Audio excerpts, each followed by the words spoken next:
Bonsoir à tous, bienvenue sur France 3 Champagne-Ardenne pour votre édition d'ici 19h20. C'est parti pour une demi-heure d'information et au programme ce soir, ce procès pour féminicide. La musique comme un souffle de vie à l'EHPAD de l'hôpital de Jouan. Pour l'amour du foot et du stade de Reims, avant-première dans quelques minutes. Enfin, à la une de l'actualité nationale et internationale, les premiers pas du gouvernement de Michel Barnier. 3 ans d'attente, 3 jours d'audience. C'est donc aujourd'hui que s'est ouvert le procès de Vincent Philippon, rémois de 35 ans, accusé d'avoir mortellement poignardé sa compagne Coralie Kempf en 2021. Il a reconnu l'avoir tuée après avoir appris qu'elle le quittait. Cette première journée a notamment été marquée par le récit d'un policier, l'un des premiers à s'être rendu sur le lieu du crime. Les détails avec Clément Barbet depuis la cour d'assises de la Marne. Dans l'actualité judiciaire également, mauvaise nouvelle pour les 2 usines du groupe Wallor dans les Ardennes, en difficulté financière depuis plusieurs années. Une audience avait lieu cet après-midi au tribunal de commerce de Sedan. Si la décision sera officiellement rendue ce mercredi, on s'oriente vers une procédure de sauvegarde pour le site de Bogny-sur-Meuse et une mise en redressement judiciaire pour le site de Vouziers. Explication de Sébastien Valente avec Daniel Samulzik.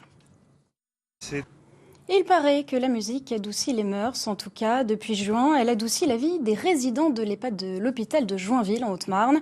Grâce à l'association Quartier Libre, une borne musicale mobile a fait son entrée parmi les patients. Elle propose plus de 2000 activités ludiques pour un voyage thérapeutique. Reportage de Pauline Lermite avec Marie Galland-Fontan. Et notre dessinateur François Schmitt a sa vision bien à lui de la borne adaptée. Regardez. Un appel aux dons pour les victimes des incendies au Portugal. La communauté portugaise de Châlons en Champagne collecte de l'argent, mais aussi des vêtements, du matériel de sécurité ou encore des jouets. Tout cela sera ensuite envoyé vers le nord du pays, zone touchée par ces feux qui font rage depuis mi-septembre.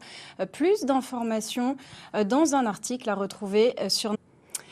Du football aussi ce soir avec le club des jeunes de l'Estac qui a fait sa rentrée entre passion et sport intensif. C'est un quotidien exigeant que vous font vivre Clément Meunier et Pauline Lermite. Football et cinéma, et 1, et 2, et 3, et 4-0, c'est le nom de la nouvelle comédie du réalisateur Fabien Antonosio. Certaines scènes ont été tournées au Stade de l'Aune. On va prendre tout de suite la direction du cinéma de Reims-Tillois. On nous retrouve à quelques minutes de l'avant-première notre journaliste Baptiste Mézeret. Baptiste, bonsoir. Vous êtes avec une partie du casting, dont Gérard Lanvin, déjà à l'affiche du premier volet. Oui. Merci beaucoup Baptiste Mézeret et merci à Claudine Crène qui vous accompagne. Comment vivre le handicap au quotidien? C'est à cette question que l'on va répondre dans notre série de la semaine. 4 personnes porteuses de handicap nous ont ouvert leurs portes. 4 vies remplies d'obstacles et empreintes d'une volonté de faire. Comme Mireille, cette retraitée ardennaise souffre d'une sclérose en plaques, mais pourtant rien ne l'arrête, car c'est la lune qu'elle vise. Reportage signé Edwige Réau, Julien Bosque et Étienne Guillet. Allez, on fait le point comme chaque soir sur l'essentiel de l'actualité nationale et internationale. Et on commence avec une image politique. Regardez Catherine Vautrin. Au travail, donc, après ces passations de pouvoir, les ministres du gouvernement Barnier ont pris leurs fonctions aujourd'hui. Ils se sont retrouvés pour un bref conseil à l'Élysée cet après-midi. Michel Barnier, qui lui leur a demandé d'être, je cite, irréprochable et modeste. Le récit de la journée avec Béatrice Gelot. Et hier soir, le Premier ministre l'a redit, il n'exclut pas des hausses d'impôts, pas pour les plus modestes, ceux qui travaillent ou les classes moyennes, mais pour les plus riches et certaines grandes entreprises. Alors, quelles sont les pistes qui se trouvent sur le bureau de Michel Barnier? Réponse avec Maëva Damois, Michel Perrier et Pascal Turpodica. En France toujours, Cannes en partie sous les eaux. Un orage très violent a causé de fortes inondations dans la ville.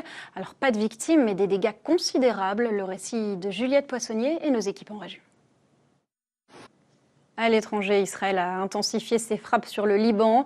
Cette journée est la plus meurtrière dans le sud du pays depuis le 7 octobre. On dénombre déjà plus de 270 morts et 700 blessés. Israël, dont l'ambition est d'éloigner le plus possible le Hezbollah de la frontière. Les explications sur place de notre envoyé spécial Luc Lacroix. Et enfin, on termine avec le choix d'ici 19-20. On s'intéresse ce soir à une mesure qui a fait grincer des dents. Exiger des allocataires du RSA qu'ils aient une activité d'intérêt général.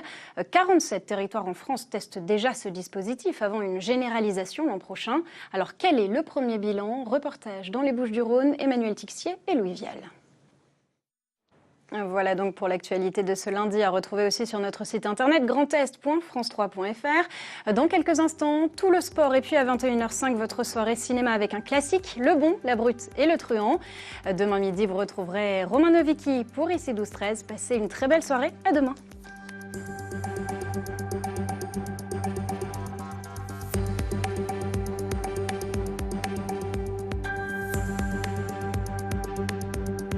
Retrouvez toute l'actualité de votre région sur grandest.france3.fr et sur l'application Ici par France Bleu et